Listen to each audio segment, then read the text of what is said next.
జనరల్గా మీ డే ఎలా స్టార్ట్ అవుతుందండి? మంచి ప్రశ్న, ఎంతవరకు ఎక్కువ మంది అడిగిన ప్రశ్న. అవునండి. 5:30కి లేస్తాను, 5:20, 5:20కి లేస్తాను. ఎందుకంటే 10:20కి పడుకుంటాను సరిగ్గా. 7 గంటల లెక్క. ఓకే. మధ్యాహ్నం గంట లెక్క. మధ్యాహ్నం 1:30, 2:30. అందులో సాధారణంగా తేడా ఉండదు. 10 నిమిషాలు అటు ఇటు ఉండొచ్చు, కానీ తేడా ఉండదు అసలు. ఆ గంట సేపు మధ్యాహ్నం, రాత్రి 7 గంటలు, 10:20, 5:20. సరే 6:30 వరకు కాలకృత్యాలు, స్నానపానాలు సరిపోతే ఏమీ కాఫీ టీలు కానీ ఏమీ పుచ్చుకోవడం ఉండదు. 6:30కి టీవీలో వచ్చే నా కార్యక్రమం వీలైతే నేనే చూస్తాను ఇంట్లో ఉంటే. ఎందుకంటే మనం శ్రోతగా వినడం వేరు, చెప్పడం వేరు. ఇప్పుడు ఎక్కడెక్కడ శ్రోతలు ఇబ్బంది పడతారో, సాగదీసాం అనుకుంటారో, లేకపోతే చెప్పలేదు అనుకుంటారో, ఇంకా చెప్పాల్సింది అనుకుంటారో, అవన్నీ మనకు తెలుస్తాయి. అందువల్ల వీలైతే చూస్తాం. లేకపోతే వేరే ఊళ్ళో ఉంటే ఇంక మళ్ళీ ఏదో యూట్యూబ్ చూడడం, లేకపోతే ఏదో స్మార్ట్ ఫోన్ పెట్టుకోవడం, ఇవన్నీ అసలు మనకు లేవు. ఇంకా ఏదో హోటల్లోనే ఎక్కడ ఉంటే టీవీలు కుదరదు. ఎవరింట్లో ఉన్నా పొద్దునే వెళ్ళి టీవీ పెట్టమని చూస్తే అక్కడి నుంచి వాళ్ళు కాఫీ పట్టుకొస్తారు, అక్కడి నుంచి పత్రిక వస్తుంది, ఇంక ఇవన్నీ కుదరవు. ఏదో వారంలో 1-2 రోజులు కుదిరితే చూస్తాను, లేకపోతే వెంటనే నా జపానికి నేను వెళ్ళిపోతాను. సరే, సహజంగా మనకి కులాచారం ప్రకారం వచ్చిన సంధ్యావందనం ఉంది, అది గాయత్రి జపం. అది అయిపోయాక 8 వరకు పూర్తిగా నా జపదపాలు, పారాయణలు ఉంటాయి. నాకు పొద్దున్న సంధ్యావందనం తర్వాత నేను చేసేది ప్రత్యేకమైన జపం ఏం లేదు, గాయత్రి జపం ఒకటే. తర్వాత ఎక్కువ పారాయణ చేస్తాను. అంటే పారాయణ అంటే మళ్ళీ ఒకటే రోజు విష్ణు సహస్రం, రోజు లలిత సహస్రం ఇలా నియమంగా చదవడం కాదు, గ్రంథ పఠనం అనాలి దాన్ని, పారాయణ అనడానికి లేదు. గంటలో 6 పుస్తకాలు చదువుతాను. ఒకటి శివపరమైంది, ఒకటి విష్ణుపరమైంది, ఒకటి అమ్మవారి పరమైంది. మన హిందూ ధర్మంలో వీళ్ళు ప్రధాన దేవతలు, ఈ ముగ్గురు. ఇంకొకటి ప్రత్యేకం 10 నిమిషాలు శంకర సాహిత్యం, శంకరాచార్య సాహిత్యం. తెనాలి సాధనా గ్రంథ మండలి వాడు 21 పుస్తకాలు వేశాను. భగవంతుడి దేవల్ల ఆ 10 నిమిషాల సమయం పెట్టుకోవడం వల్ల నేను సుమారుగా హైదరాబాద్ వచ్చాక మొదలుపెట్టిన ఆ సాహిత్యాన్ని 8 ఏళ్లలో 21 పుస్తకాలు పూర్తి చేశాను. ఒక్కొక్కటి 400 పేజీలు ఉందే పుస్తకం. ఒక్కొక్కటి 400 పేజీలు ఉంటుంది. రోజుకి 10 నిమిషాలు మాత్రమే కేటాయించి నేను 8 ఏళ్లలో 21 × 400 అన్ని పేజీలు పూర్తి చేశాను. అలాగే శంకర సాహిత్యం ద్వారా యోగ వాసిష్టం నాకు బాగా ఇష్టమైన గ్రంథం. నాకు పూర్తి నిశ్చింతైన జీవితాన్ని ప్రసాదించిన గ్రంథం. నిజంగా వాల్మీకి మహర్షికి, వశిష్ఠ మహర్షికి నేను రుణపడి ఉన్నాను. నిజంగా దాన్ని రచించింది వాల్మీకి, చెప్పింది వశిష్ఠుడు. అది నా మీద ప్రభావం చూపించినంతగా మరి ఏ గ్రంథం చూపించలేదు. నా జీవితం కూడా నా మీద అంత ప్రభావం చూపించలేదు, ఆ గ్రంథం అంత చూపించింది. దాని గురించి నేను చిన్నతనంలో విన్నది ఏమిటంటే, ఈ చదివిన వాడు పిచ్చాడు అయిపోతాడు, లేదా మహాజ్ఞాని అవుతాడు. అయితే మహాజ్ఞాని అవుతాడు, లేదా పిచ్చివాడు అయిపోతాడు. మా ఊళ్ళోనే అటువంటి పుస్తకం చదివి పిచ్చాడు అయిన వాడు మేము చూసాం. ఈయన ఎందుకు ఇలా పిచ్చాడు అయ్యాడని మా అమ్మని అడిగితే, ఫలానా గ్రంథం చదివి ఇలా అయ్యాడు అని చెప్పింది. ఏముంది అసలు ఆ గ్రంథంలో మీరు చదివాను? మొత్తం జగన్ మిథ్య అని ఉంటుంది. బ్రహ్మసత్యం, జగన్ మిథ్య. శంకరాచార్య చెప్పిన సిద్ధాంతం వేదంలో ఉన్నదే. కానీ చాలా పచ్చికి నిజాలతో, మనం మొహం బద్దలైపోయే నిజాలతో చెప్తాడు. ఇది నువ్వు ఒప్పుకోకపోవచ్చు, కానీ సత్యం అంటాడు అంతే. అందరూ చదవచ్చు అంటారా? అందరూ చదవచ్చు, కానీ అంటే దానికి తగిన పరిపక్వత ఉండాలి. ఇప్పుడు ఆ పరిపక్వత లేకుండా చదివితే పిచ్చాళ్ళు అవుతారు. మా ఊళ్ళో నాయుడు అని ఒక ఆయన ఉండేవాడు. ఆయన ఇలా పాపం తిరుగుతూ ఏదో ఆయనలో పద్యాలు పాడుకుని మాటలు పాడుకునేవాడు. అతను అందరూ పిచ్చివాడు అనేవారు. మా అమ్మని ఏమిటమ్మా అతను అంటాడంటే, అతను 2 పుస్తకాలు చెప్తారా, యోగ వాసిష్ఠం అంటే అదొకటేను, సీతారామాంజనేయ సంవాదం అని ఒకటి ఉంది తెలుగులో. పరశురామ పంతులు లింగమూర్తి గురుమూర్తి గారు రచించాడు. అంటే సీతాదేవి, హనుమంతుడు కలిసి రామతత్వం గురించి చర్చిస్తాను. సీత చెబుతూ ఉంటుంది, హనుమంతుడు వింటూ ఉంటాడు, ప్రశ్నిస్తూ ఉంటాడు. ఈ 2 చదవడం వల్ల వాడు ఎలా అయ్యాడని అంటున్నాడు రా అన్నారు. నాకు అప్పటి నుంచి ఆ 2 చదవాలని పట్టుదల. చదవలేదు ఇంకా మీరు? 2 ఎప్పుడు 2 చదివాను, అయినా కాలేదు. అదేంటున్నాను మరి, అయ్యారో లేదా ఆవిడ చెప్పాలి. ఇప్పుడు నేను కాలేదని నాకు లేదండి, మీరు పిచ్చాడనంటే నేను చేయగలిగిందండి. ఆవిడ చెప్పిందే నిజం. మన గురించి మనం ఏమనుకుంటాం అన్నదానికంటే ఎదుటి వాళ్ళు ఏమనుకుంటారు. పోనీ ఎదుటి వాళ్ళు అంటే ఇప్పుడు మీ పోటీగాడు ఎప్పుడో పరిచయం అవుతారు, ఆవిడ ఇచ్చి కాపురం చేస్తుంది. లేదంటే నేను ఖాయంగా పిచ్చివాడని ఆవిడంటే మాట్లాడడానికి వెళ్ళదు నేను. అదే నిజం, కానీ కాలేదు. ఏమంటారమ్మా మీరు? సార్ మీ మీదే వదిలేరు. ఆవిడ ఏమంటుందో నాకు తెలియదు, కానీ నేను ఎలాంటప్పుడు జోక్ వేస్తాను సహజంగా. నన్ను పిచ్చాడని ఆవిడ అందనుకోండి, కాకపోతే నేను ఎందుకు చేసుకుంటాను అయిపోయా. కాబట్టి నిన్ను చేసుకున్నారు, మంచివాడైతే నిన్ను ఎందుకు చేసుకుంటారు, ఇంకేముంది, గొడవ లేదు అంతే. అది ఆ ప్రభావం అలా ఉంటే నాకు అప్పటి నుంచి చదవాలని పట్టుదల. ఈ సీతారామాంజనేయ సంవాదం అనేది నేను అప్పుడే చదివా, 18 ఏళ్ళ వయసులోనే చదివా, తెప్పించుకుని చదివా, ఏం కాలేదు. కానీ గొప్ప సందిగ్ధావస్థలో పడింది మనసు. ఏదో అపూర్వమైన సత్యం ఉంది, మన స్థాయికి మనకు అర్థం కావట్లేదు జగత్తు గురించి, అదే మనం ఇంకా చదవాలి. ఈ అండంలో ఏమైందంటే మనస్సు హేతుబద్ధత లేనిది మనం అంగీకరించొద్దు అనే నియమానికి వచ్చేసింది, ఆ ఆలోచనకు వచ్చేసింది. అందుకే 18 ఏళ్ల ప్రాయంలో నేను నాస్తిక్ గ్రంథాలు, కమ్యూనిస్ట్ గ్రంథాలు కూడా చదివాను. క్యాపిటల్ చదివాను, రంగనాయకం గారి పుస్తకాలు చదివాను, శ్రీశ్రీ రచనలు చదివాను, చలం పుస్తకాలు చదివాను, విస్తృతంగా చదివాను. ఇంకా చదవడం అంటే అప్పటికి ఇప్పటికీ ఒకటే అలవాటు, పట్టుకోవడం. ఇంకా అయితే అప్పటికి ఇప్పటి తేడా ఏంటంటే అప్పుడు ఒక పుస్తకం పట్టుకుంటే అదే చదువుతూ ఉండేవాడిని. ఇప్పుడు అలా కాకుండా నా మనస్సు నేను నిగ్రహించుకుని ఏ పుస్తకం అరగంట మించి చదవను, నా ప్రణాళిక నాకు. అక్కడ మనసు ఆపుకుని, అది ఎంత రసవత్తరంగా ఉన్నా సరే అక్కడ ఆపు, లేదా ఎంత విసుగొస్తున్నా సరే, అది చదవాలి అనుకుంటే చదవాల్సిందే, విసుగొచ్చినా సరే. అది ఎంత రసవత్తరంగా ఉన్నా ఆపేయాలంటే ఆపేయాల్సిందే. మన మనసు మీద మనకు నియంత్రణ లేకపోతే ప్రపంచంలో ఏం చేయాలి. వీళ్ళ ప్రపంచంలో అనేక సంక్షోభాలకు అదే కారణం. వ్యక్తి జీవితం పాడవడానికైనా, మొత్తం ప్రపంచ యుద్ధాలకైనా మనస్సు మీద నియంత్రణ లేకపోవడమే కారణం. ఆ నియంత్రణ నాకు శివానంద లహరి చదివాక కలిగింది. అందుకే నాకు శివానంద లహరి చాలా నా జీవితాన్ని మొత్తం ఇలా మార్చేసిందని చెప్పచ్చు. అలాగా ఉండడం వల్ల ఆ యోగ వాసిష్టం తర్వాత నేను పూనికి దాన్ని సంపాదించాలని చూస్తుంటే విచిత్రంగా ఎక్కడో దొరకలేదు నాకు అది. ఎందుకంటే ఎప్పుడో 100 ఏళ్ల క్రితం వెన్నెలకంటి సుందరరామ శర్మ గారిని ఒక ఆయన తెలుగు వచనంలో రాశారు దాన్ని. ఆ మూలం ఎక్కడో ఉందేమో, ఎక్కడో దొరకలేదు నాకు. సరే, తర్వాత ఉద్యోగాలు, మారడాలు, ఏవో ఇవన్నీ వ్యవహారాలు అంత శ్రద్ధ చేయలేకపోయాను. తర్వాత మళ్ళీ చదవాలనే తృష్ణ కలిగాక చాలా విచిత్రంగా ఏదో ఉయ్యాల్లో పిల్లాన్ని పట్టుకుని ఊరంతా తిరిగామన్నట్టుగా మా ఇంట్లో మా నాన్నగారు ఇచ్చిన 30 పుస్తకాల్లో అది ఉంది. ఆ పుస్తకాలు ఏవో తాటాకు పుస్తకాలు ఎక్కువ ఆయన ఇచ్చినవి, తాటాకు పుస్తకాలు. మరి మనం ఏం చదువుతాం, ఎవరికో ఇద్దాం లేనట్టుగా ఉండి ఒకటి, తర్వాత అశ్రద్ధ వల్ల కొంత ఏదైనా ఆప్ చేసాం. సరే, ఆయన వేదసం మా నాన్నగారు వేద పండితుడు, అవధాని, వేదంలో అవధాని అంటారు. వేద సంబంధమైన పుస్తకాలు మనకెందుకు వచ్చి మనం ఏమైనా చదవలేదు, ఏదో తప్పు స్వరంతో చదివితే లేనిపోని ఇబ్బందులని అలాంటి పెట్టారు. అనుకోకుండా ఉన్న ఆ పుస్తకాల్లో ఇంచుమించు ఒడిలిపోతూ పుస్తకం పేజీ ముట్టుకుంటే చినిగిపోయేలా ఈ పుస్తకం దొరికింది. యోగ వాసిష్టము, ఇలా వెన్నెలకంటి సుందరరామ శర్మ అనువాదము. ఇదేమిటి ఇక్కడ పెట్టుకున్నాం మనం దీన్ని అని వెంటనే నేను అప్పుడు చదవడం మొదలుపెట్టాను. అప్పటికి 47 వయసు వచ్చేసింది. ఈ సీతారామాంజనేయ సంవాదం ముందే చదివాను, కానీ ఇది చదివాను.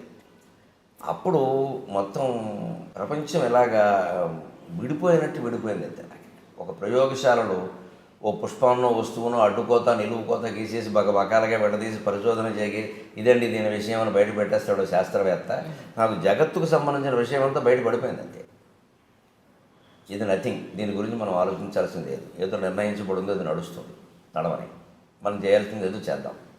దేనికి చింతించాల్సిన పని లేదు, దేనికి పొంగిపోవాల్సిన పని లేదు. అప్పటికి నేను సహస్రావధానం కూడా చేసేసాను. సరే, ఇన్ని పుస్తకాలు చదివిన తర్వాత ఇప్పుడు మీకు మొత్తం అంతా అర్థమైందని అన్న దాంట్లో మేము అర్థం చేసుకోగలిగే పాయింట్ ఏదైనా, ఒక చిన్న విషయం ఏదైనా చెప్పగలుగుతారు మన మధ్యలో? సామాన్య ప్రజలకు అర్థమయ్యేలాగా ఒక్క మాటలో చెప్పాలంటే, తనలో తాను రవంత మారడు, తనలో తాను రవంత మారడు, జగత్తత్వంబు మార్పంగ ఆతని సంసారము సంపదల్ సమయమున్ తత్వార్థ విజ్ఞానమున్ వెనుకన్ ముందట చూడక అర్పణముగా వింసు మహామూర్ఖుడు. తనలో తాను రవంత మారడు, జగత్తత్వంబు మార్పంగ ఆతని సంతానము సంపదల్ సమయమున్ తత్వార్థ విజ్ఞానమున్ వెనుకన్ ముందట చూడగర్పణముగా వింసున్ మహామూర్ఖుడు. ఇతనికిన్ లోనికి చూచు శక్తి నిడుమా తన్మూలమా దైవమా. ఇది నేను గ్రహించిన సారాంశం. ఎవరైనా గ్రహించవచ్చు. మనలో చాలామంది ఎక్కడ పొరపాటు పడతాం, వ్యక్తిగత జీవితం, సామాజిక జీవితం అని 2 ఉంటాయని నేను అనుకోను.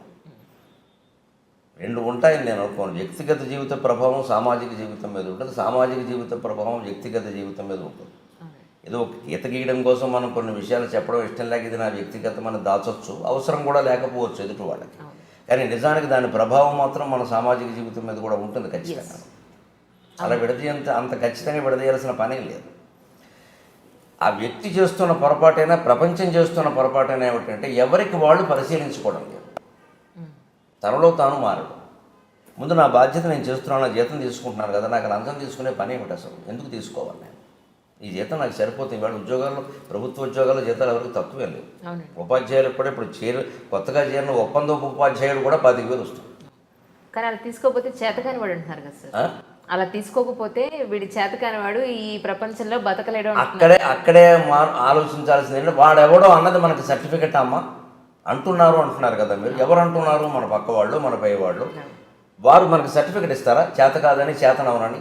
వాడెవరు అసలు? వారి స్థాయి ఏంటి? మనం దానికి ఎందుకు వంగిపోవాలి? ఇలా మాట్లాడడంలో మీరు మరోలా అనుకోకపోతే ఒక నాటకం ఏంటంటే ఈయనకి తీసుకోవాలి నుండి అలా సమర్థించుకుంటున్నాడు. ఈ మనిషికి లంచం తీసుకోవాలి నుండి, తప్పు చేయాలి నుండి, చేయకుండా ఉండలేని బలహీనత ఒకటి ఉండి దాన్ని సమర్థించుకుందుకు ఏమంటాడంటే ఇలా ఉండకపోతే లోకంలో బతకలేమండి అంటున్నాడు తప్ప నిజంగా బతకదలుచుకుంటే ఉండక్కర్లేదు. ఆయన ఇష్టం వచ్చినట్టే ఉండొచ్చు. అంతగా ఇప్పుడు ఒక లంచం తీసుకోకపోతే నేను చంపేస్తా అన్నంత పరిస్థితి ఎక్కడైనా ఉందా?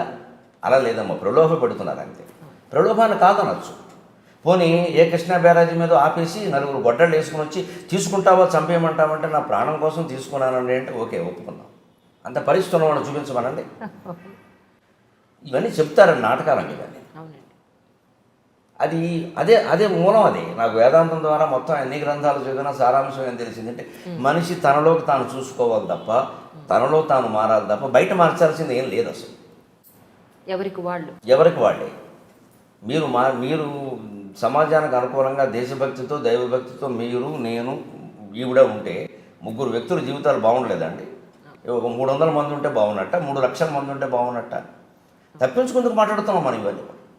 మొత్తం కృష్ణమూర్తి గారి తత్వం అంతా చదివాను నేను సుమారుగా, జడి కృష్ణమూర్తి గారు. ఆయన మొత్తం చెప్పింది ఇది. నీ గురించి ఎందుకు ఆలోచించావు నువ్వు ఇది చేయడానికి అభ్యంతరం ఏంటి? ఎవరి మీద నెట్టేస్తావేమిటి? తప్పించుకుంటావేమిటి వ్యవహారం నుంచి? మనం అనేక రకాల పాపాలు చేసి ఏదో పూజ చేసి తప్పించుకుందామని చూస్తున్నాం. పాపం చేయకుండా ఎందుకు ఉండలేము? అసలు చేసామని ఎందుకు అనుకుంటున్నాం? చేసిన పాపం ఏంటి? చెప్పకపోయినా మనకు తెలుసు కదా. ఈ ఆలోచన చేయాలి. అందుకని మనిషి ఎంతసేపు సంఘసేవ అని, అదని ఇదని, ఏదో సంస్థలు పెట్టమని, ఆధ్యాత్మిక సంస్థలని, ట్రస్టులని అవి ఇవి పెట్టి తన సంపదని, సంసారాన్ని, సమయాన్ని మొత్తం అంతా దానికోసం వెచ్చిస్తాడు. కానీ ఎప్పుడు లోపలికి చూసి నేను ఎవరని ఆలోచించాను. రమణ మహర్షి చెప్పింది అది, యోగ వాసిష్ఠం చెప్పింది అది. నేను ఎవరని ఆలోచించావా? ఆత్మతత్వ విచారం చేశావా? అది చేస్తే నువ్వు ఎక్కడికి వెళ్ళక్కర్లేదు. నువ్వు కూర్చున్న చోట కూర్చొని అదే తత్వంతో ఉండు, మారే చోట మారేదంతా మారుతుందని చెప్పి. ఎందుకైనా సార్ ఇంతకుముందు అనేవారు ఏంటంటే పొద్దున్న నుంచి సాయంత్రం వరకు రోజు అయిపోయిన తర్వాత ఈ రోజు అసలు మనం ఏమేం చేసాం, తప్పులు ఏం చేసాం, ఒప్పులు ఏం చేసాం, అబద్ధాలు ఎక్కడ చెప్పాం, ఎవరిని మోసం చేసాం, ఇవన్నీ రాసుకుంటే నిన్ను నువ్వు ప్రశ్నించుకుంటే ఇది ఎందుకు చేశాను అసలు అని నిన్ను నువ్వు కనుక ప్రశ్నించుకుంటే డెఫినెట్గా నీలో ఒక మార్పు వస్తుంది అని చెప్పాను. వస్తుంది, ఖచ్చితంగా వస్తుంది. అడిగితే ఈ రోజులు పరిస్థితులను బట్టి రాసుకోవడం కంటే మనసులో ఆలోచించుకోవడం మంచిది. రాసుకున్నది ఎవరికైనా దొరికితే ప్రమాదం. ఇప్పుడు మనకేదో ఒక చెడు ఆలోచన వస్తుందండి, అదేం మనం ఆచరణలో పెట్టాం, గాలివాటం ఆలోచన. అది రాసేసామనుకోండి, ఎవరో పక్క వాళ్ళు ఎవరో చూస్తే అది ప్రమాదం. ఇంత దుర్మార్గంగా ఆలోచిస్తున్నావా అంటారు. ఆలోచనే రాకూడదంటే అలాగా. అంచేతనే పాతకాలపు రోజులు వేరు, ఆ డైరీలు రాయడం ఇప్పుడు రాయకూడదు అసలు ఎక్కడ. ఇప్పుడు మాట్లాడితేనే ప్రమాదంగా ఉంది, రాస్తే ఇంక చెప్పేది రాయకూడదు. మనిషి నిజాయితీగా ఆలోచించడానికి రాయాల్సిన పని ఏం లేదు, దాయాల్సిన పని లేదు. రాత్రి పడుకోబోయే ముందు ఇవాళ నేనేం చేశాను, దీంట్లో తప్పు ఏమిటి, ఒప్పు ఏమిటి, అబద్ధం ఏమిటి, నిజం ఏమిటి ఒక్కసారి ఆలోచించి సర్వం పరమేశ్వర అర్పణం. ఇదో నాటకం నడుస్తుంది, పరమేశ్వర క్షమించు, రేపటి నుంచి ఎలా ఉండాలో అలా ఉంటాను, అయిపోలేదా? అలాంటిది నాకు ఆ పుస్తకాల పఠనం వల్ల ఏర్పడింది, యోగ వాసిష్టం సహా. అలాగే 8:30కి నాకు పొద్దున్న దినచర్య అనుకున్నాం కదా, 8:15కి అయిపోగానే అప్పుడు కాఫీ. అప్పటికి ఈవిడ అంటూనే ఉంటుంది పాపం, రోజు మాకు మీకంటే ముందు తాగుతున్నాను, ఇదో పాపం ఉంటుంది. నేను దానికి ఒక పరిష్కారం చెప్పాను, మళ్ళీ భర్తతో రెండోసారి తాగితే ఆ పాపం పోతుందని చెప్పాను. అదే నవ్వుకుంటాం మేము సరదాగా. అంతే, ఏమయ్యా రెండోసారి తాగా ఆ పాపం పోదు, ఇదో శాస్త్రానికి ఏముంది, కావాలంటే శ్లోకం నేను రాస్తానని చెప్తాను. సరదాగా ఏముందమ్మా, 8:30కి ఇద్దరం కూర్చొని కాఫీ తాగుతాం. కాసేపటికి అల్పాహారం సిద్ధం చేస్తాను, అది తినేస్తాం. 9ంటికి సరిగ్గా నేను దినపత్రిక పట్టుకుని కూర్చుంటాను. 9 నుంచి 10 ఒక దినపత్రిక ఇంటికి వస్తుంది, ఖచ్చితంగా పట్టుకుని కూర్చుంటాను. ఆ పత్రికలో అంతకుమించి మాత్రం చదవక్కర్లేదు. ఇంకా ఒకసారి ఒక 10 నిమిషాల ముందే అయిపోతుంది. అవి చదువుతాను. ఏదైనా మనకి గ్రహించాల్సింది ఉంటే గ్రహించాలి, లేదా ఒకవేళ చెప్పాలి సభలో కానీ ఇంకో టీవీలో కానీ చెప్పాలంటే తప్పనిసరి అయితే చెప్పడం, లేకపోతే వదిలేయడం. ఇదివరకు కూడా ఏదో విశేషమైన వార్తలు చెబుదాం, అలాగా సంచలనం అన్నట్టుగా మనస్సు ఆలోచించేది. కానీ ఆధ్యాత్మిక పరిపక్వత కారణంగా ఈ మధ్యన ఆ మనస్సు ఆ సంచలనాల గురించి ఆలోచించట్లేదు అసలు. అది పూర్తిగా 100% అవసరం, ఉపయోగపడుతుందంటే చెబుదాం, లేదా వద్దు. ఎందుకంటే ఇవన్నీ నిందించడం వల్ల, విమర్శించడం వల్ల కలిసి వచ్చేది ఏం లేదు. ఎవడూ మారడం, మనకి శత్రువులు పెరగడం తప్ప దానివల్ల కలిసి వచ్చేది. అది కూడా అర్థమవుతుంది, క్రమంగా అర్థమవుతుంది. ఇప్పుడు ఆ వ్యక్తిని విమర్శించడం కాదు, ఆ వ్యక్తిలో మార్పుకు మనం కూడా అవకాశం ఇవ్వాలి ఎవరికైనా. 10ంటికి అయిపోయినందుకు 10:30 ఖచ్చితంగా నేను చేయదలుచుకున్న వాళ్ళందరికీ ఫోన్లు 10:30కి చేస్తాను ప్రతిరోజు. ఇంకో సమయంలో నా నుంచి ఫోన్ రాదు. ఖచ్చితంగా 10:30 ఉదయం 10:30, రాత్రి 8:30. నేను ఎవరికైనా చేయదలుచుకుంటే నా దగ్గర నా జేబులో ఉండే కాగితం మీద ఎవరికి ఫోన్ చేయాలో రాసుకుంటాను. నేను వెంటనే చేయను, ఇక్కడ రాస్తాను. ఇదొక బుక్లెట్, 8 పేజీలు ఉంటాయి ఇందులో. ఇది వాడేసిన రైల్వే టికెట్. వేస్ట్ వృధా చేయకుండా ఇది 8 మడతలు పెట్టి దీనికి నెంబర్లు వేసి దీని మీద ఎవరో వెంకట్రావుకి ఫోన్ చేయాలి, వెంకట్రా అని రాసుకుంటాను నేను. అది పొద్దున్న 10:30కైనా చేస్తాను, ఎందుకంటే ఆయన ఆఫీసులో ఉంటే దొరుకుతాడు. రాత్రి 8:30కి చేస్తాను, ఇంట్లో ఉంటే దొరుకుతాడు. క్లారిటీ స్పష్టం. అందుకని ఇంకా ఆ విషయం ఆలోచించలే. బుర్ర నిండా వారికి ఫోన్ చేయాలి, వీరితో మాట్లాడాలి, ఏమిటో అన్నీ మర్చిపోతున్నాయి. ఈ మధ్య నాకు మతిమరుపు ఎక్కువైపోయింది, అదేం ఉండదు అసలు. మనం దానికి పని చేయక ఖచ్చితంగా 10:30కి మంచినీళ్ళు తాగి 2 గంటల పోసా 2 గ్లాసులు నీళ్లు తాగుతాను ఖచ్చితంగా. పొద్దున్న 6:30, 8:30, 10:30, 12:30, 2:30, 4:30, 6:30, 8:30, రాత్రి 10:30. ఖచ్చితంగా 2 గ్లాసులు నీళ్లు తాగాల్సిందే. రోజు అయ్యేసరికి 15-16 గ్లాసులు నీళ్ళు అవుతాయి. దానివల్ల ప్రయోజనం ఏంటంటే ఆరోగ్యపరంగా నేను అనుభవించి చెబుతున్నాను. ఎటువంటి ఏదైనా ఆహారాల్లో తేడాలు ఉన్నా, పాడాలు ఉన్నా, రాళ్ళు పేరుకునే సమస్యలు లాంటివి ఉన్నా మొత్తం కొట్టుకుపోతాయి. మనం తాగేటువంటి నీరులో స్థూల భాగం ఎప్పుడూ మూత్ర విసర్జన రూపంలో వెళ్ళిపోతుంది. సూక్ష్మ భాగం రక్తంగా మారుతుంది. అతి సూక్ష్మ భాగం ప్రాణవాయువుగా మారుతుంది. అతి సూక్ష్మ భాగం నీరు తాగితే ప్రాణవాయువు ఉంటుంది. ప్రాణం ఎప్పుడు నీటి మీద ఆధారపడింది, అన్నం మీద కాదు. అన్నం మానేసి ఉండొచ్చు, నీరు మానేసి ఉండదు. నీరు మానేసి ఉంటే ప్రాణం కూడా పోతుంది. అందుకే ఎంత నిరాహార దీక్ష వాడైనా పాలు కానీ, మజ్జిగ కానీ, నీరు కానీ తాగుతారు. తాగితే కొంతకాలం గెంటిచ్చు. అలా నీరు తాగుతాను ఖచ్చితంగా. తాగాలి. 10:30కి నీళ్లు తాగేసి అప్పుడు ఈ ఫోన్లు చేసేసి నా కార్యక్రమాల గురించి రిజర్వేషన్లు చేయాల్సిన ఉంటాయి కదా, ఏమన్నా అంటే నేనే చేసుకుంటాను. కార్యకర్తను చేయమని చెప్పను. ఎందుకంటే వాళ్ళు మనకి తర్వాత ప్రోగ్రామ్ ఎక్కడ ఉందో వాళ్ళకి తెలియదు, వాళ్ళ ఊరికి చేసేస్తారు. మళ్ళీ అక్కడి నుంచి ఇంకో ఊరు పక్క ఊరు వెళ్ళాలంటే ఆ షెడ్యూల్ నా దగ్గర ఉంటుంది కాబట్టి చేసుకుంటాను. అక్కడికి ఆ పని అయిపోయింది. అప్పుడు ఖచ్చితంగా టీవీకి ఏమన్నా తయారవ్వాలా, సాయంత్రం సభ ఉందా తయారవ్వాలా, ఆ తయారవ్వాల్సి ఉందంటే తయారవుతాను. 10:30, 12:30 సమయం. 12:30 ఖచ్చితంగా గంట కొట్టేసినట్టుగా తిరుగు లేకుండా 12:25కి వచ్చి గురువుగారు భోజనానికి రావచ్చు అంటుంది. అంతే మేడం అండి, గురువు గారు అంటారా? ఎందుకో ఎందుకంటే రావండి అడగండి. ఎందుకు అంటే చాలా నేర్చుకున్నాను, అందుకని మా గురువు గారు ఆయన నుంచి చాలా నేర్చుకున్నాను. అవునా? అందులో ఏం నేర్చుకున్నారు? ఒక పాయింట్ మాకు. అవి చెప్పేవి కాదు, అలాగా సహజంగా జరిగినవి అంతే. సరే, 12:30కి భోజనం పెట్టేస్తే అంతే. ఖచ్చితంగా 45 నిమిషాలు భోజనం చేస్తాను. 1:15 వరకు నవ్వులతో ఉండాల్సిందే. ఓకే. 3 ఐటమ్స్ మించి భోజనాల్లో ఉండవు. 4వది ఉంటే ఆవిడ తినాల్సిందే. 3 ఐటమ్స్, 3వది మజ్జిగతో కలిపి 3. మజ్జిగతో కలిపి. ఓహో. ఇన్ఫర్మేషన్ మజ్జిగతో 3. 15-20 ఏళ్ళు బట్టి, కనీసం 10 ఏళ్ళు బట్టి ఆ నియమం ఖచ్చితంగా. పప్పు, కూర, మజ్జిగ, లేదా వేపుడు, పచ్చడి, మజ్జిగ, ఏదైనా సరే 3 మజ్జిగతో కలిపి. 4వది ఉంటే ఇందులో ఒకటి తగ్గించేస్తాను, అన్నం తగ్గించేస్తాను. మొత్తం మీద అన్నం అంతకుమించి వెళ్ళడానికి వీలు లేదు. అందుకని నాకు షుగర్ ప్రాబ్లమ్స్ అవి ఏం లేవు. తినవలసింది తింటాను. ఖచ్చితంగా పొద్దున్న ఒక్కసారే కాఫీ, సాయంత్రం 4:30కి టీ, మధ్యాహ్నం భోజనం చేసి గ్లాసు మజ్జిగ తాగుతాను. రాత్రి పడుకోబోయే ముందు గ్లాసు పాలు తాగుతాను. ఒకసారి పాలు, ఒకసారి మజ్జిగ, ఒకసారి కాఫీ, ఒకసారి టీ. 4 సేవించినట్టు అయింది, ఏది ఎక్కువ కాలేదు. అన్ని రుచులు తెలిసాయి, ఎప్పుడు కావాలంటే అప్పుడు వదిలేయచ్చు. సమస్య అంతే. ఎక్కువ అలవాటు పడ్డామనుకోండి, నాకు ఏమిటో కాఫీ లేకపోతే తోచట్లేదు, ఏమీ లేదు, నాకు ప్రపంచం అంతా లేకపోయినా నాకు తోస్తుంది. ఈ ప్రపంచం అంతా శూన్యమే, నేను ఒక్కడిని అంటార్కిటికా ఖండంలో నన్ను వదిలేస్తే హాయిగా గడిపేస్తాను, ఏమి ఇబ్బంది లేదు. ప్రాణంతో ఉంటే సార్ అక్కడ నీళ్లు దొరికితే ఏదో మారేడాకులు దొరకపోని అవుతాం. వారు ఉండాలి, వీరు మాట్లాడాలి, అసలు ఆ సమస్య లేదు. అదే వేదాంతం ద్వారా నేర్చుకున్నాను. యోగ వాసిష్టం నాకు నేర్పింది అది. నీతో నువ్వు మాట్లాడుకో, నీతో నువ్వు ఉండు, ఇంకోరు ఉండాలని ఎందుకు అనుకుంటున్నావు? ఇంకోరు ఉండడం అంటే మనం తప్పించుకొని బయటపడుతున్నాం. మన నుంచి మనం తప్పించుకొని బయటపడుతున్నాం. అదేదో కాలక్షేపం, వారేదో పోగొట్టడం, తిట్టడం, విమర్శలు, ఇవన్నీ ఇంకేది పీకానామ లాగానం, ఎలక మీద పిల్లి, పిల్లి మీద ఎలక, ఎప్పటికి తెమలో ఇవి. అప్పుడు ఈ కాలక్షేపాల కోసం వచ్చరికి తోడు, నీడ, దూడ, పేడ అన్నీ తయారైపోతాయి. ఇందులో ఎవరు లేకపోయినా మనం తట్టుకోలేని పరిస్థితి వస్తుంది. ఇదంతా బలహీనతే, మనం ఏదో గొప్పగా చెప్పొద్దు దాన్ని. నాకు నలుగురు ఉంటే కానీ తోచదు, అదో వ్యాధి, డాక్టర్ చూపించుకోవడం మంచిది. ఎందుకు తోచదు? నలుగురు ఉన్నా తోచాలి, ఒక్కరే ఉన్నా తోచాలి, 1000 మందిలో ఉన్నా తోచాలి, శ్మశానంలో ఉన్నా అదే తోచాలి. అది వేదాంతం. మన స్థితిలో మనం లేవు, అందుకే తోచదు. అందుకే మనిషి తనలోకి తాను చూసుకోవాలి, లోకం అంతటా మార్చుకుంటూ కూర్చోవడం కాదు. మధ్యాహ్నం ఖచ్చితంగా 1:15 అయ్యాక అప్పుడు సరిగ్గా పావు గంట సేపు అటు ఇటు నడుస్తాం. బయట ఆరేసిన తువ్వాలు లోపలేస్తాను, అదో క్రమశిక్షణ. పొద్దున స్నానం చేసి ఆరేసాం కదా, ఆ తువ్వాలు లోపలేస్తాను. అవన్నీ నేను చేసుకుంటాను. ఆ పనులు పావు గంట పడతాయి. 1:30కి పడుకుంటాను, 2:30కి లేస్తాను. ఫోన్ కట్టేయడమే, సైలెంట్లో పెట్టడం ఉండదు.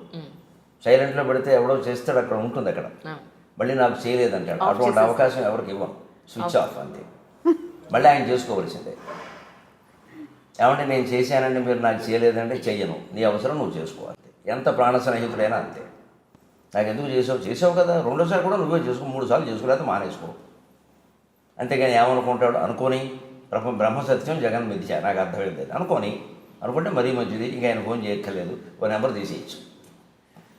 ఇది ఎవరి మీద కోపం కాదు, వ్యతిరేకత కాదు, పూర్తిగా జగత్తత్వం తెలుసున్న మనిషి ఇలాగే ఉంటాడు. నాకు తెలిసి నేను ఋషుల చరిత్రలు చదివాను, ఋషులందరూ ఇలాగే ఉంటారు. అది మనం అలవాటు చేసుకోవాలి.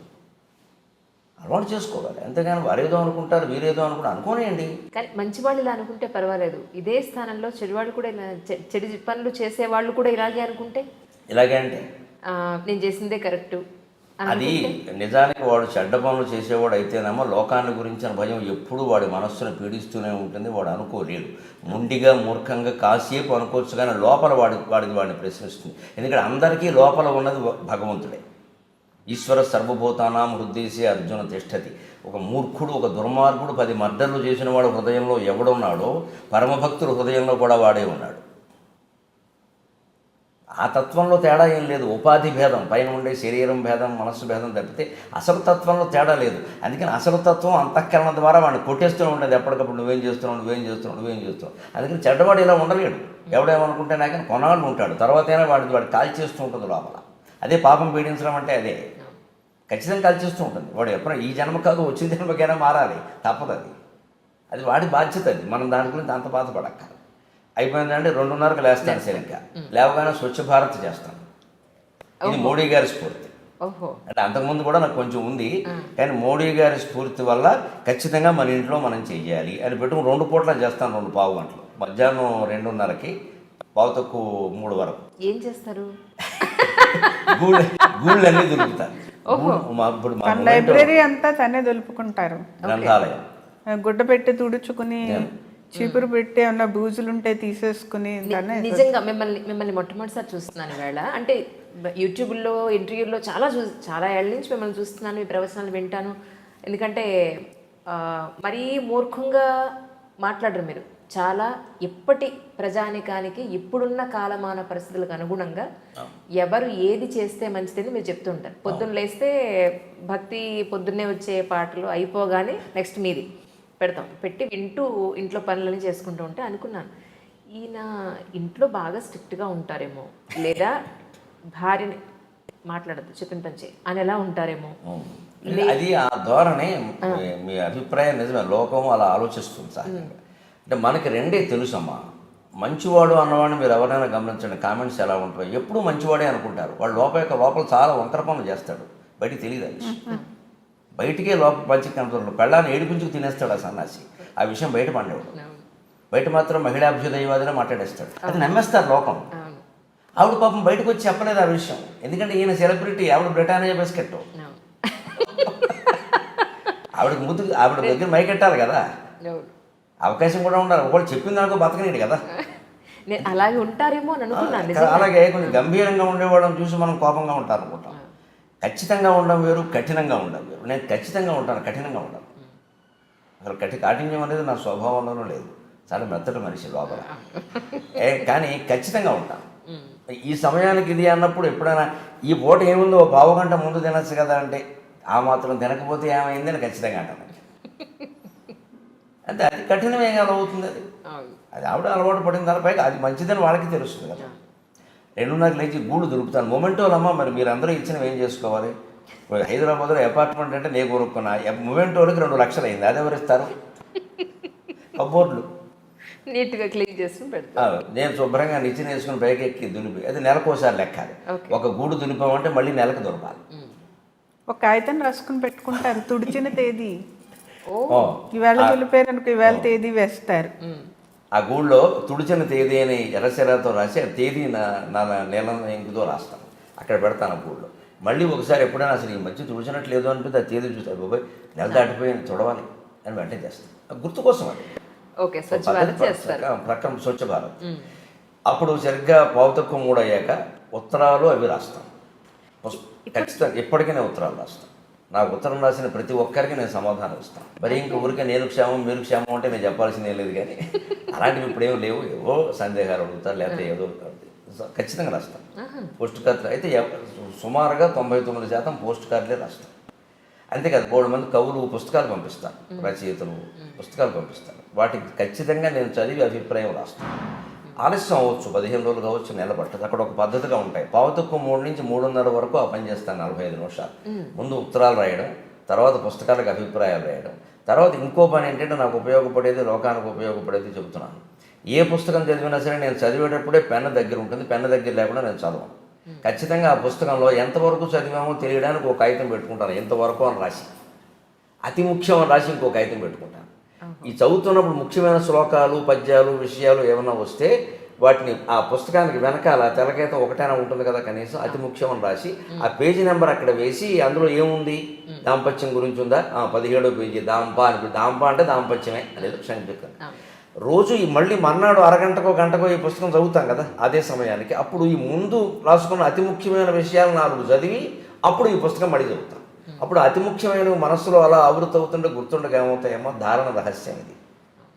ఇదేదో అకస్మాత్తుగా వస్తుంది అంటే నమస్కారం, నేనేం చెప్పను. మీకు ఉందండి, మీకు సహజం అండి, మీకు పూర్వజన్మ సుకృతం అండి, వారికి 3 నమస్కారాలు. మనం ఏం చేయలేం. కృషి చేస్తే వస్తుంది, మొద్దు కూడా వస్తుంది. కృషి చేయాలి, చెయ్యరు, ఏదో చెప్పేస్తారు అంతే.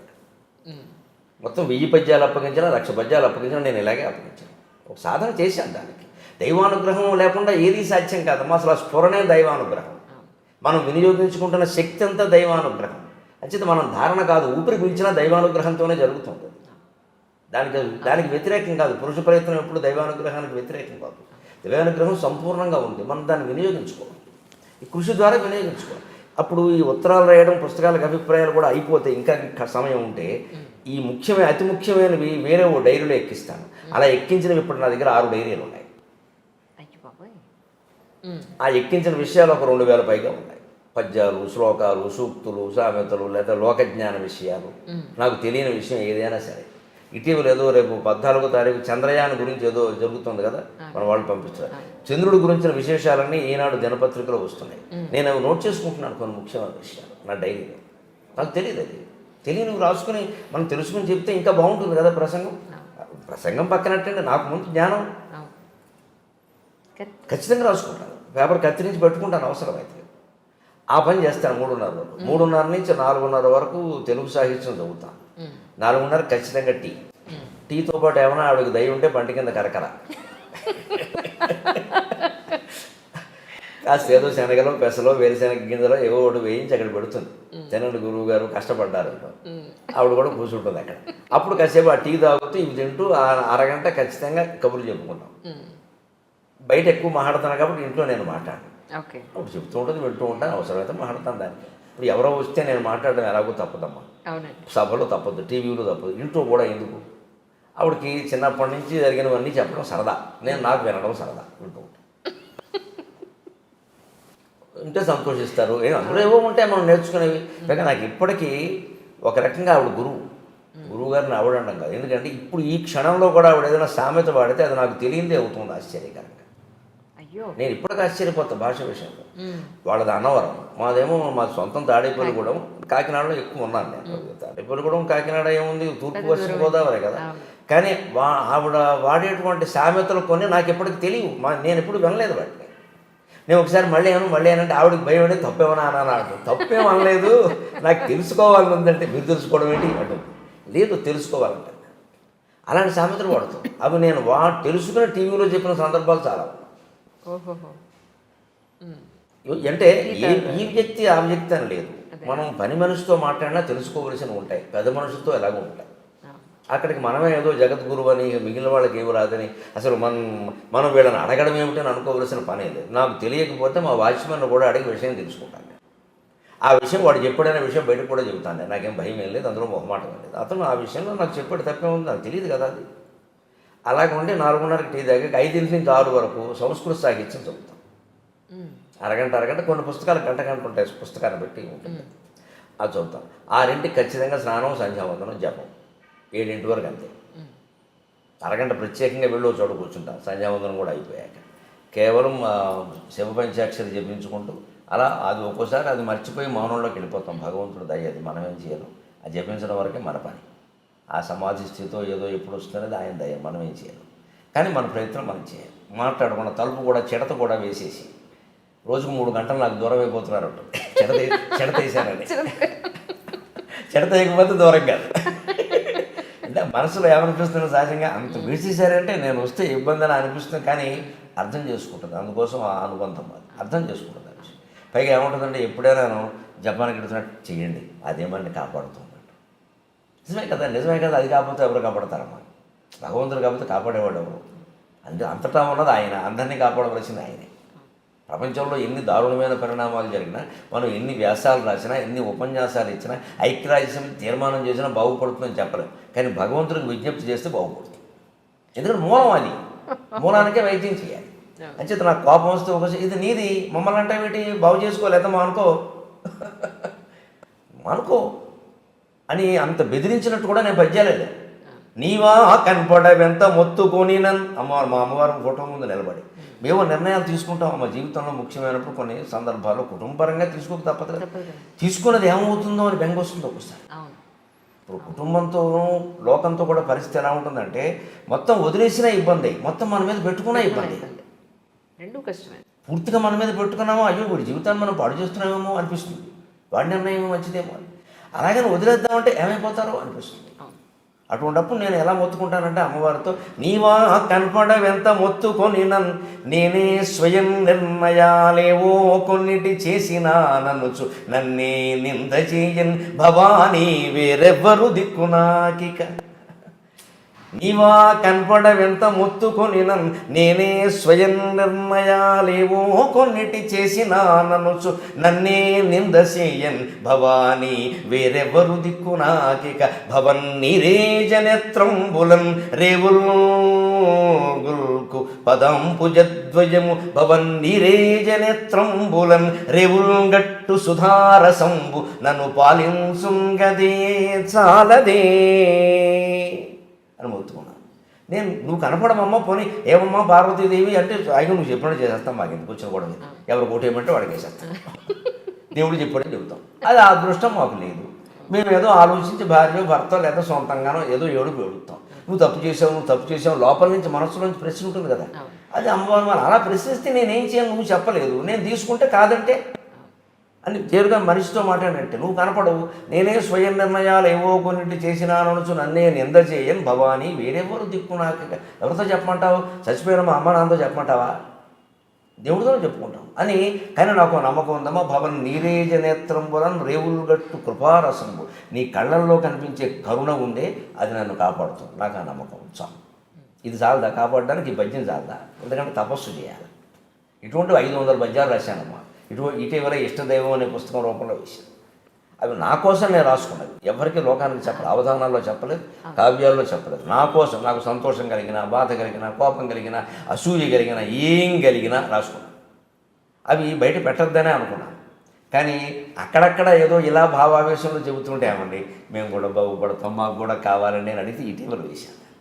ప్రింట్ చేయించి అవి అప్పుడు ఖచ్చితంగా అలాగే 6:30 7 అయిపోయాక అప్పుడు ఖచ్చితంగా 7 నుంచి 8 వరకు ఒక అరగంట సేపు ఇతరుల అవధాన పద్యాలు చదువుతాను. ఒక అరగంట సేపు నా అవధాన పద్యాలు నేనే చదువుతాను. పాతవన్నీ 320 పైన అవధానాలు చేశాను నేను ఇప్పటికి ఈ రోజు. 320 అవన్నీ డైరీలో రాసి ఉన్నాయి. అందులో సుమారుగా 200 వరకు అచ్చయి ఉన్నాయి. ఇంకా 100 పైన అచ్చు కావాలి. అచ్చు అనేవి కానీ ఏమైనా డైరీల్లో ఉంటాయి కదా. స్వీయ కవిత్వం అనే పేరు మీద డైరీలు నాకు 20 ఉన్నాయి. ఇప్పటికి మీతో మాట్లాడే క్షణానికి ఈ రోజుకి నేను 11,153 పద్యాలు రాశాను. ఈ క్షణానికి 11,153. తర్వాత ఏదైనా చెబితే 154 అంతే. ప్రతిదీ అంకె వేసి తేదీ వేసి ఏ సందర్భంలో ఎవరి మీద రాశాం దేనికి రాశాం అని చెప్పుకోవడం కూడా జరిగింది. అక్కడ డైరీ ఉంటుంది. నేను అచ్చువేని తర్వాత నా పిల్లలు అచ్చువేని అది లోకానికి అందుతుంది. ఎందుకంటే పూర్వం కొప్పరపు కవులు లాంటి మహానుభావులు వాళ్ళు లక్షల పద్యాలు చెప్పారట. ఎక్కడా లేవు. మహా అయితే ఆ మహాకవులవి ఒక 1000-2000 దొరుకుతున్నాయేమో అంతే. మరి అవన్నీ పోయినట్టే కదా. తిరుపతి వెంకటకవులు కూడా మన నాటకాలు దొరుకుతున్నాయి కానీ అవధాన పద్యాలు చాలా భాగం లేవు. చాలా అవధానాలు చేశారు కానీ వాళ్ళకి రాయడం అలవాటు, పక్క వాళ్ళు రాసేవాళ్ళు లేక మర్చిపోవడం, అశ్రద్ధలు ఎక్కడెక్కడో పోయి. మహా అవధానాలు చాలామంది పోయి. ఏవో చిన్న చిన్న కాగితాల మీద రాసేవాడు పాపం ఎక్కడో పోయి. వాళ్ళ పిల్లలు కొంతమంది శ్రద్ధ చేయలేదు. ఆ స్థితి నాకు పట్టద్దు. మనం మెటీరియల్ రెడీ చేసి పెట్టేస్తే సిద్ధంగా పిల్లల తర్వాత వేసుకుంటాం లేదు, మనం ఉంటే మనమే వేస్తాం లేదు, తర్వాత చూసుకుంటాం. ఈ పనులు అప్పుడు చేస్తాను. 7 to 7:30 పరావధాన సాహిత్యం, 7:30-8 స్వీయ అవధాన సాహిత్యం. ఖచ్చితంగా 8ంటికి అప్పుడు మళ్ళీ టీవీ పెట్టి ప్రారంభం కొద్దీ ఏమొస్తే అది చూస్తాం. పళ్ళు తింటారు. 50 ఏళ్ళ వయసు వచ్చే వరకు భోజనమే చేసేవాడిని. ఒక 10 ఏళ్ళు నేను సుమారుగా 2010 నుంచి పళ్ళే ఏవో 2 పళ్ళు, 2 యాపిల్ పళ్ళు, 2 బత్తాయి పళ్ళు, అంటే 2 ద్రాక్ష పళ్ళు కాదు. అందుకే పైగా అవి మళ్ళీ పళ్ళ రసాలు అవన్నీ కుదరవు. అక్కడ ఊరికే పై తొక్క కొద్దిగా తీసాల బెసిన్లో పెట్టాలి. నేను తొక్క ఉంచుకొని నేను కూర్చొని తింటాను సావకాశంగా. ఒక 15 గంట 20 నిమిషాలు పడుతుంది. అది కూడా ఈ లోపు అరగంటలో ఏదో ఉన్నదాంటో మంచిది ఏదో పెడతాం. అంతకంటే ఏం చేస్తాం, ఏదో వస్తుంది పెట్టాం. కోసిస్తే ఎక్కువ పళ్ళు కోసి ఇచ్చేస్తామని తనే పండు బలంగా మనం ఇచ్చేయాలి. లెక్క తేడా రాదు కదా. మాకి చేసేస్తాను. 2 యాపిల్ పళ్ళు నుంచి 3 పళ్ళ మొక్కలు అందులో పెట్టేస్తాను. అందుకని పళ్ళు నాకు కనబడాల్సిందే. లెక్కది 8:30కి ఆ పళ్ళు తినడం అయిపోయాక అప్పుడు మళ్ళీ ఎవరికైనా ఫోన్లు చేయాలా. అలాగే ఈ కాగితం మీద రాసుకున్న పనులు కొన్ని ఉంటాయి. ఏదైనా రాయాలనో, పద్యం రాయాలనో, ఎక్కడైనా చెప్పిన పద్యాలు డైరీలో రాయడం, అతి ముఖ్యమైన విషయాలు పుస్తకంలో రాయడం, ఇలాంటి పనులు ఏమైనా ఉంటే బాకీ పనులు అని పెట్టుకుంటాను. నేను 8:30 నుంచి 9 వరకు ఆ పని చేస్తాను. 9ంటికి ఖచ్చితంగా ఆధ్యాత్మిక గ్రంథం చదువుతాను. వివేకానందుని complete works of Vivekananda original ఆయన ఇంగ్లీషులో అద్వైతాశ్రమం కలకత్తా వాళ్ళు వేసింది 8 సంపుటాలు చదివాను.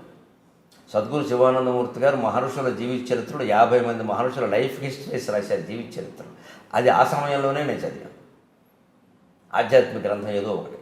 అది ఇంచుమించుగా తత్వ గ్రంథం అవుతుంది. పురాణాలు కాకుండా కృష్ణమూర్తి గారి ఫిలాసఫీ, నిసర్గదత్త మహారాజ్ ఫిలాసఫీ, రమణ మహర్షి సిద్ధాంతాలు, ఇటువంటి తాత్వికమైన గ్రంథం వివేకానంద, పరమహంస ఏదో ఒకటి అప్పుడు చదువుతారు. 9 to 9:30. 9:30కి మళ్ళీ జపం చెడతేసి 10ంటికి ఖచ్చితంగా మళ్ళీ స్వచ్ఛ భారత్. 10 to 10:15.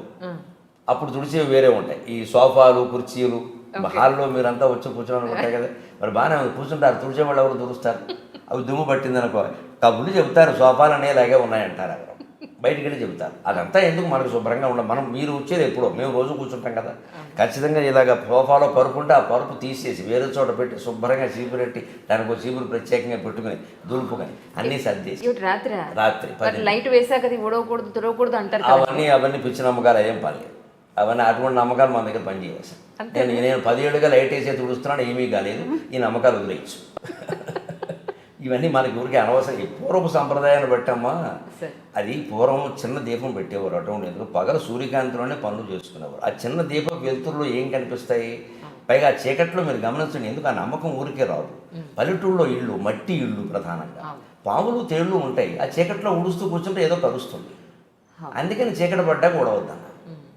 ఇప్పుడేమో శుభ్రంగా ఫ్లడ్ లైట్లునో అన్నీ పట్టుకుని ఇప్పుడేం పోయింది. పైగా ఇదేం పెద్ద మన మామూలుగా తోడవడం కదా, ఇది ఇల్లు తోడవడం కాదు కదా. తరగడాలు దులిపి తోడడానికి ఏముంది. అవి ఆ పనులు చేస్తాను. అది స్వచ్ఛ భారత్. మళ్ళీ అప్పుడు ఖచ్చితంగా 10:20. మళ్ళీ పొద్దున్న 5:20కి లేచేందుకు వీలుగా అలారం పెట్టేసి సెల్ ఫోన్ దూరంగా పెట్టేసి పడుకోవడం. సెల్ ఫోన్ వాడకం అనేది రాత్రి 10 నుంచి పొద్దున్న 9 వరకు ఉండదు.